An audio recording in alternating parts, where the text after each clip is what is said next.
Cannabis sativa is an herbaceous flowering species indigenous to Eastern Asia, with records of scientific and recreational use that are over 45 centuries old. Different strains of cannabis are cultivated, which vary by their cannabinoid content. One of the strains, called marijuana, contains a high content of the cannabinoid delta-9 tetrahydrocannabinol, or THC. Another strain that is cultivated for industrial use, called industrial hemp, contains only a small amount of THC. It is worth noting that hemp has many other biochemical compounds of interest, and particularly hundreds of other cannabinoids. Most of these remain unexplored scientifically. The most abundant and well-researched non-psychotropic phytocannabinoid is known as cannabidiol, or CBD. Let us now explore how the human body's endocannabinoid system works. Cannabinoids are also endogenously produced in the human body and are called endocannabinoids. The endocannabinoids are part of a widespread neuromodulatory system that plays important biological roles, called the endocannabinoid system. The other components of the endocannabinoid system include different receptors and enzymes that are involved in controlling the synthesis and degradation of endocannabinoids. CB1 and CB2 cannabinoid receptors are expressed throughout the human body. CB1 receptors are expressed abundantly in the brain of vertebrates, and THC's ability to attach to CB1 receptors explains many of its psychotropic and euphoriant effects. The cannabinoid receptor subtype CB2 occurs predominantly in the immune system and gastrointestinal tract. CB2 activation inhibits inflammatory cytokine production, thereby having immunomodulatory effects. What exactly is the mechanism of action of cannabidiol?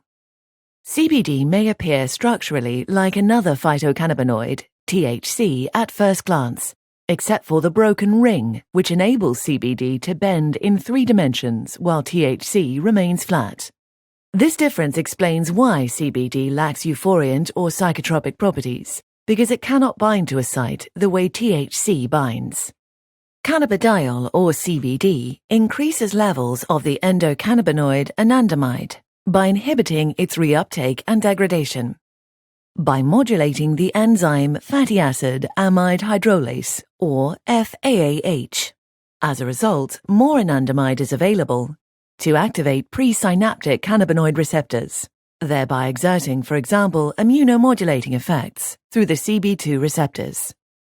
CBD has many targets. Apart from the endocannabinoid system, CBD facilitates neurotransmission mediated by 5-HT1A receptor, a subtype of serotonin receptor. Serotonin receptors are also known to play a role in mood regulation and balance of the nervous system. Other molecular targets of CBD include PPAR-gamma, GPR55, a G-protein-coupled receptor, and adenosine. Because of its multimodal mechanism of action, CBD may have several properties that have been scientifically explored. Cannabidiol has shown promising results when used topically. Effective topical ointments result in minimal systemic uptake, thereby systemic side effects. Preclinical data of topical CBD confirms absorption through the skin, as well as a reservoir effect in the skin. Regulation of inflammatory processes and reduced pain-related behaviors were demonstrated in animal models. The trial by Niteka Bukta et al. In human patients demonstrated that topical CBD is effective for pain relief in myofascial pain. A significant reduction of 70.2% in pain intensity was observed in the experimental group, compared with only 9.81% pain relief in the placebo group. The trial by Xu et al. Showed that topical CBD significantly reduced intense pain, sharp pain, cold sensation, and itchy sensation in patients with symptomatic peripheral neuropathy. Increasing scientific interest in topical use of this novel substance will enrich our knowledge in the future.